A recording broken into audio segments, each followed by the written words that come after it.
In the summer of 1945, Britain celebrated victory but faced a quieter kind of devastation. One not measured in battlefronts or casualty lists, but in bricks, roofs, and missing hearths. Entire streets from London to Hull were flattened, reduced to skeletal chimneys and heaps of soot where families once gathered for tea. 6 years of war had not only drained the nation's spirit, but also its housing stock.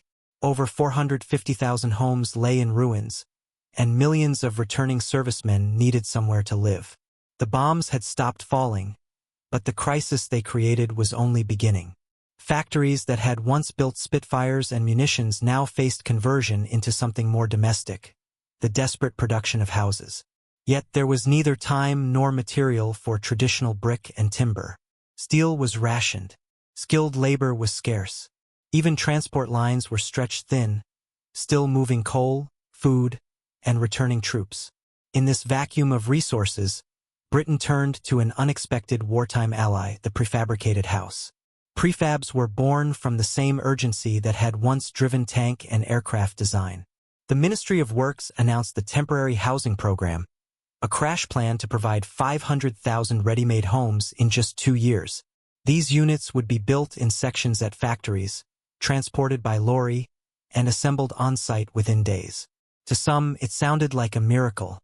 To others, a humiliation, that the country that built cathedrals and palaces would now ask families to live inside tin boxes. Yet those boxes represented hope. Each came with plumbing, electric light, and even a small refrigerator, luxuries many Britons had never known before the war. They were meant to last just 10 years, serving as a stopgap until new permanent estates could rise. But time would stretch that promise into decades. When the first families received their prefab keys, it was often with a mix of gratitude and disbelief. A typical unit, like the AIROH or Uni-Seco, had 2 bedrooms, a compact kitchen, a living room with a coal fire, and a bathroom, all pre-installed with fittings that could be bolted together like an aircraft fuselage. In a country still rationing bacon and fuel, the idea of a warm, private home felt revolutionary. But the speed of construction carried its own compromises. Corrugated steel walls drummed loudly under rain. Thin insulation meant the smallest draft could chill a room. And for many, the idea of living in something called temporary was a quiet insult. Still, the residents knew that roofs were roofs, and Britain needed them more than pride. The rollout of prefabricated homes was one of the most ambitious domestic operations in British history. By late 1946, assembly lines that had once built fuselages and bomb bays were now stamping out walls, frames, and kitchen panels. The Air Ministry's aircraft factories in Coventry, Bristol, and Speke turned from war machines to washing sinks. It was engineering reimagined, the industrial might of wartime Britain redirected toward peace. Each prefab type carried its own engineering signature. The AIROH, Aircraft Industries Research Organization on Housing, was made from surplus aluminum. The Archon MKV used steel panels with asbestos cement walls for insulation, and the Terran relied on timber frames pre-cut for rapid assembly. Every model reflected the materials available, the ingenuity of post-war engineers, and the desperation of their time. Most were erected on bombed-out plots or open fields, places like Dagenham, Birmingham, and Glasgow, where bulldozers cleared rubble in the morning and prefab skeletons stood by evening. Still, the system was far from perfect. Logistics were chaotic, local councils overburdened, and weather often halted progress. Construction teams raced against winter, hauling prefabs through muddy roads, sometimes assembling homes by lantern light.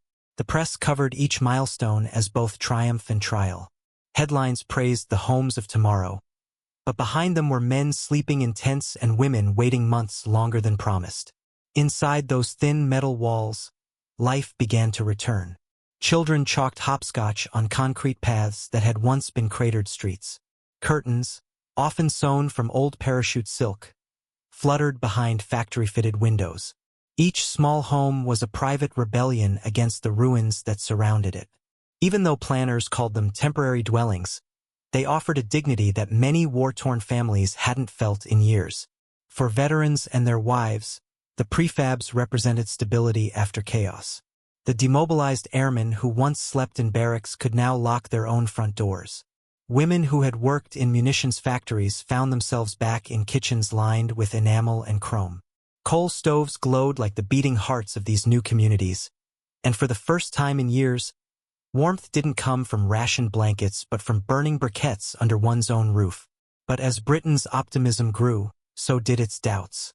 Critics in Parliament warned that prefabs were wasting valuable resources on short-lived solutions. Architects debated whether they were symbols of progress or signs of decline. Yet, for the families living in them, politics mattered less than peace. They were not living in promises, they were living in walls. For all its efficiency, the prefab experiment became an unintentional social laboratory. Across Britain, clusters of identical metal houses rose on the edges of bombed cities, forming instant villages. Streets that had never existed appeared overnight, each lined with curved roofs and small gardens planted with optimism. To outsiders, they looked like temporary barracks. To their residents, they were the first taste of normal life after years of ration books and air raid sirens. Inside, the sounds were intimate. Kettles whistling, coal hissing in grates, the clatter of children's boots on steel floors. For many working-class families, the prefab offered a kind of comfort that pre-war tenements never did. There was running hot water, electric lighting, even flushing toilets, things once reserved for the middle classes. The post-war government had not only promised homes fit for heroes, but delivered them with mass production. Still, the early years revealed sharp contrasts between policy and reality. Council officers, overwhelmed by demand, often made housing lists that favored war widows, pregnant women, or veterans with children. Many others waited in limbo, living with relatives or in damp basements. Some prefabs were built on land with poor drainage or near industrial zones, where residents battled constant noise and flooding. Others, especially those erected on green fields, became idyllic, small communities with allotments, schools, and a spirit of neighborliness that wartime camaraderie had nurtured. The materials told their own story. Asbestos cement walls, chosen for cheap insulation, later proved hazardous. Aluminum panels dented easily, but resisted rust. The government estimated each unit would last 10 years. Yet by the mid-1950s, over 150,000 prefabs were still standing strong, defying their expiry dates. Families grew up inside them, marking children's heights on door frames that were never meant to be permanent. Sociologists studying prefab estates noticed something profound. Despite humble materials, residents reported higher satisfaction than those in new concrete high-rises.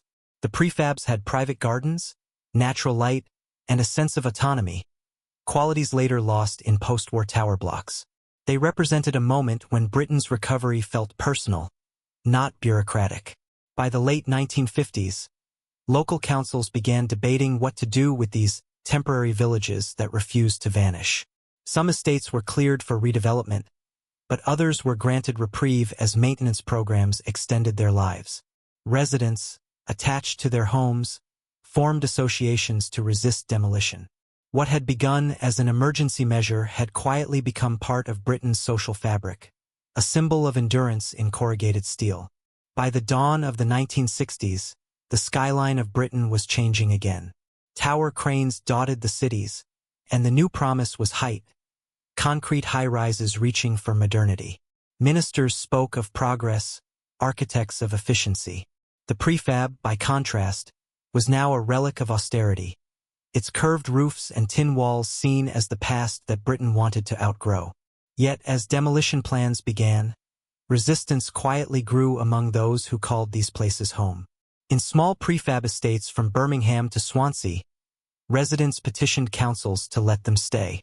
Many had turned their temporary gardens into miniature Edens, with roses climbing up aluminum walls and cabbages growing beside washing lines. Some even built brick extensions or enclosed porches, turning the light shells into real houses through sheer persistence. Journalists visiting these estates often noted how tidy, cheerful, and proud the communities were, cleaner and safer than many of the new concrete blocks that replaced them. What kept these homes alive was not their material strength but their humanity. The prefabs encouraged small, self-reliant living, each home detached, each with a patch of soil, each family independent. Neighbors borrowed tea and tools, celebrated weddings in backyards, and mourned together when old tenants passed away. They created the kind of tight-knit life that planners had hoped high-rises would replicate with shared courtyards but never did. Ironically, the same government that once promised temporary relief now faced embarrassment.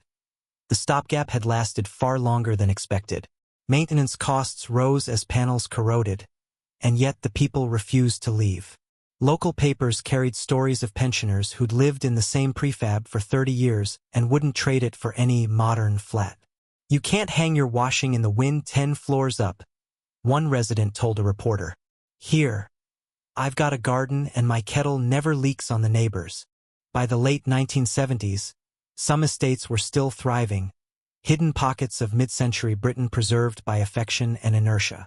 When councils finally cleared many of them, residents wept as bulldozers flattened what had been, to them, the heart of post-war life. Yet a handful survived demolition, rescued by heritage campaigns that saw their cultural value. In places like Catford and Bristol, preserved prefabs now stand as living museums, quiet memorials to a time when Britain rebuilt itself one thin wall at a time. Today, only a handful of Britain's post-war prefabs remain, but their legacy is everywhere, not just in museums or preserved streets, but in the way the nation thinks about housing, community, and resilience. When visitors walk through the preserved prefab on Wake Green Road in Birmingham, they see more than dated appliances or aluminum walls. They see the blueprint of modern Britain, innovation born out of necessity, comfort carved from crisis.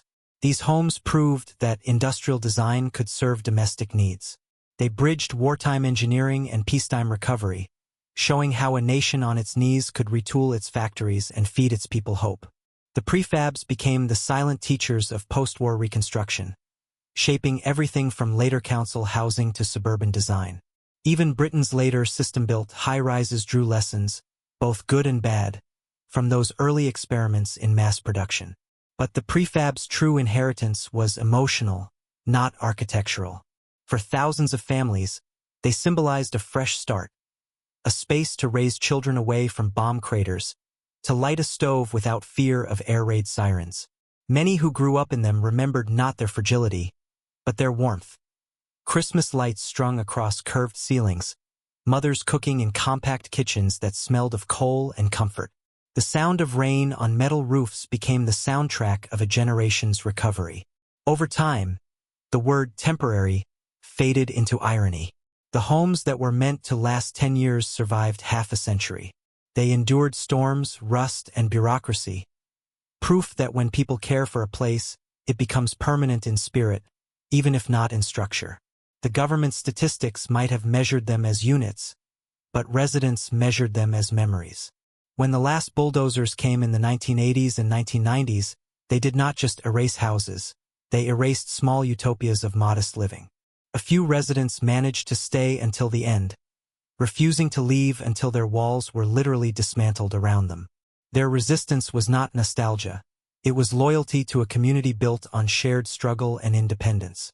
Today, urban planners and historians look back on the prefab era with a mix of respect and regret. Respect for its ingenuity, regret that such humane design, simple, private, and affordable, has become rare in the modern housing debate. For all their flaws, Britain's prefabs proved something enduring. That even the humblest shelter, when filled with resilience and care, can become a neighborhood, a history, and a home that lasts far longer than anyone ever planned.